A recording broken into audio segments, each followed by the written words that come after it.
بسم اللہ الرحمن الرحیم۔ ایم ایس نیوز HD5 کی ناظرین السلام علیکم۔ امید ہے کہ آپ لوگ سب خیریت سے ہوں گے۔ جو مین ٹاپک ہے وہ ہے کہ اسلام آباد ہائی کورٹ کے ایک جج کے صاحب کے بیٹے نے جو 2 لڑکیوں کو اپنی کار تلے روندا ہے اور اس کے جسمانی ریمانڈ 4 روز کے منظور کر لیے گئے، وہ کس جج کا بیٹا ہے اور کیا اس جج کے بیٹے کو سزا ہوگی یا کسی منسٹری یا اس کو وزارت داخلہ یا وزیر قانون یا کسی آئینی تحفظ دیا جائے گا۔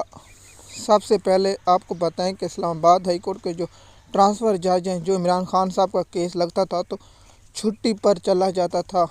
دیکھیے، شریعت کے مطابق جو اسلام کہتے ہیں اگر کوئی اس نے جرم کیا تو سب سے پہلے تحقیقات کی جائے۔ اس کے پاس 16 سال اس کی عمر بتائی جا رہی ہے، جو اسلام آباد ہائی کورٹ کے کورٹ رپورٹر ہیں۔ اگر اس کی عمر 16 سال ہے تو فوری طور پر اس کے باپ کو گرفتار کیا جائے اور اس کے باپ کو جج کے عہدے سے برطرف کر کے تاعمر قید سنائی جائے اور لڑکے کو فوری طور پر 10 یا 12 سال کی سزا دی جائے اور اس کو کسی جگہ پر ملازمت اور کسی عہدے پر اس کو یا ملک کوئی حدود نہ رکھی جائے۔ تو کیا ہوگا؟ یہ صرف میری بات ہے، اس کو کچھ نہیں ہوگا۔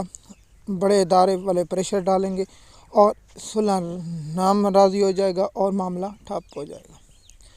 مین بتانے کا مقصد یہ ہے کہ پاکستان اب بدل چکا ہے؟ نہیں، سب جھوٹ ہے۔ کیا پاکستان کے عوام بھول جائے گی؟ سب سے پہلے بھول جائے گی۔